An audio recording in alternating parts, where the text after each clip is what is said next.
भूमीवरती विमान वाहतुकीमध्ये व्यत्यय येत असताना दुबईवरून येणारं एमिरेट्सचं EK-500 विमान हे मुंबईतील छत्रपती शिवाजी महाराज आंतरराष्ट्रीय विमानतळावरती उतरलेलं आहे। दुबईहून 388 प्रवासी हे मुंबईमध्ये दाखल झालेत। दुबई आंतरराष्ट्रीय विमानतळ आणि अल मक्तूम आंतरराष्ट्रीय विमानतळ 2 मार्च रोजी संध्याकाळपासूनच बंद ठेवण्यात आलेली होती। मात्र उड्डाणं पुन्हा सुरू करण्याची घोषणा केली आणि काही मोजक्याच विमान सेवांना आता परवानगी देण्यात आली आहे आणि त्यामुळे जोपर्यंत प्रवाशांना त्यांच्या प्रवासाची निश्चिती दिली जात नाही तोपर्यंत विमानतळावरती येऊ नका, एमिरेट्स एअरलाइन्सनं अशा सूचना या जारी केलेल्या आहेत।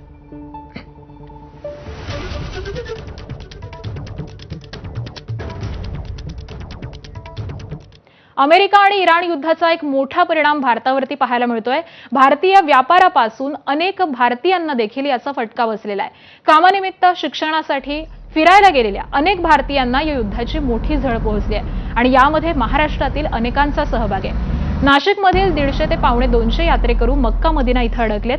पुण्यामध्ये MBA करणारे आणि शैक्षणिक सहलीसाठी गेलेले 80 विद्यार्थी हे दुबईमध्ये अडकून पडले। जालन्यातले 8 जण, कोल्हापूरचे 150, चंद्रपूर, जालना, यवतमाळ, जळगाव, पिंपरी चिंचवड अशा अनेक ठिकाणचे रहिवासी हे अडकून पडलेले आहेत आणि त्यामुळे आता जोपर्यंत विमानसेवा ही सुरळीत होत नाही तोपर्यंत या सगळ्यांच्याच परतीचा मार्ग हा सुकर होणं कठीण दिसतंय।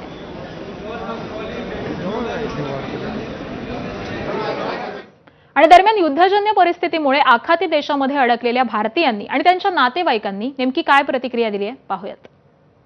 किती दिवस आम्हाला थांबावं लागेल हे माहीत नाही, कारण एअरबेस बंद असल्यामुळे आम्हाला आमचं फ्लाईट होतं ते या कारणामुळे बंद आहे। केंद्र सरकार असेल किंवा महाराष्ट्र गव्हर्नमेंट असेल, आमच्याशी अद्याप कोणताही संपर्क त्यांचा झालेला नाही आहे। लवकरात लवकर तो होईल अशी अपेक्षा या ठिकाणी आम्हाला आहे। आमच्या घरातले 5 जण आहेत, त्याचप्रमाणे त्यांच्यामध्ये माझी मिसेस या पिंपरी चिंचवडच्या माजी नगरसेविका आहेत। त्याचप्रमाणे त्यांच्याबरोबर आमच्या भागातील विकासनगर किंवा या भागातील कमीत कमी 13 लोक आहेत, महिलांचा ग्रुप आहे। तर या सर्वांना सुखरूप भारत सरकार व महाराष्ट्र सरकारने परत पाठवावे अशी त्यांना विनंती करतो। आम्ही 5 जण दुबईला फिरायला आलो होतो। आमची 2 तारखेची तिकीट होती, पण हे बॉम्बस्फोटच्यामुळे ते फ्लाईट रद्द केल्या त्यांनी। आमची तिकीट रद्द करण्यात आलेली आहे। आता आमची पुढची तिकीट केव्हा होईल हे तर आम्ही सांगू शकत नाही। तरी असं इथल्या लोकांचं म्हणणं आहे की 4 तारखेपर्यंत फ्लाईट उघडू शकते। त्याचा कोणत्याही प्रकारचा धोका नाही, त्रास नाही, काहीच नाही आहे। एकदम सर्व सुरळीत चालू आहे। आम्हाला पूर्ण खात्री आहे भारत सरकार आणि महाराष्ट्र सरकार आपल्या परीने प्रयत्न करतच असते आम्हाला परत नेण्यासाठी किंवा एरोप्लेन चालू करण्यासाठी। परंतु तरी आमची विनंती आहे, आई वडिलांचं वय लक्षात घेता जितक्या लवकरात लवकर सरकार प्रयत्न करेल, आम्ही त्यांचे आभारी राहू। एक एक क्षण तिथे अडचणीचा ठरत आहे आणि भीतीयुक्त ठरत आहे। त्याच्यामुळे त्यांना असं वाटतं की त्यांनी आपल्या मायदेशी परतलं पाहिजे। UAEच्या गव्हर्नमेंटनी त्यांना प्रत्येक वेळेस त्यांच्याकडे नोटिफिकेशन देऊन जिथे आहेत तिथे सुरक्षित राहा अशी गाईडलाईन्स त्यांना दिलेल्या आहेत। परंतु त्यांना असं वाटतंय की इंडियन गव्हर्नमेंटनी त्यांना तिथून रेस्क्यू केलं पाहिजे आणि सुखरूप आपल्या मायदेशी आणलं पाहिजे।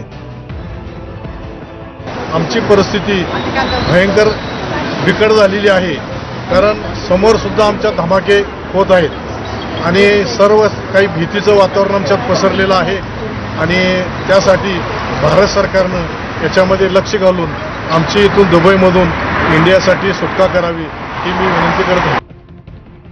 माझी दोन्ही मुलं कतारमध्ये गेल्या, मोठा मुलगा माझा जो आहे तो 7 वर्षापासून कतारमध्ये नोकरीच्या निमित्तानं आहे।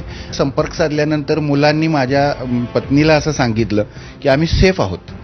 आम्हाला आत्ता आमच्या ज्या कंपन्या आहेत त्या कंपन्यांमध्ये अशा सूचना दिलेल्या आहेत, तुम्ही तुमच्या फ्लॅटवर तुम्ही जाऊन तिथं विश्रांती घ्या। आणि यानंतर बातम्यांचा वेगवान पद्धतीने आढावा घेऊयात। पंतप्रधान नरेंद्र मोदी यांनी जॉर्डनचे राजा अब्दुल्ला यांच्याशी संवाद साधला। त्यांनी परदेशातील बदलत्या परिस्थितीबाबत गंभीर चिंता व्यक्त केली। पंतप्रधानांनी जॉर्डनच्या नागरिकांच्या शांतता, सुरक्षा आणि कल्याणासाठी भारताचा पाठिंबा हा पुन्हा एकदा अधोरेखित केलाय। त्याबरोबरच कठीण काळामध्ये जॉर्डनमधील भारतीय समुदायाची काळजी घेतल्याबद्दल राजाला धन्यवादही दिले।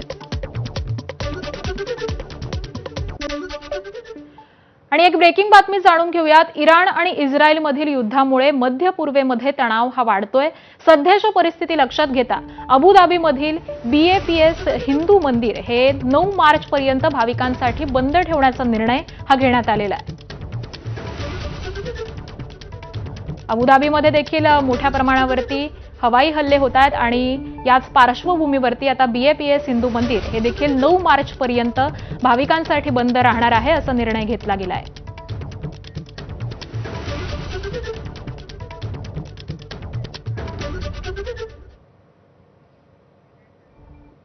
आणि याच धुळवडीचा क्षण आहे, त्याच संबंधीच्या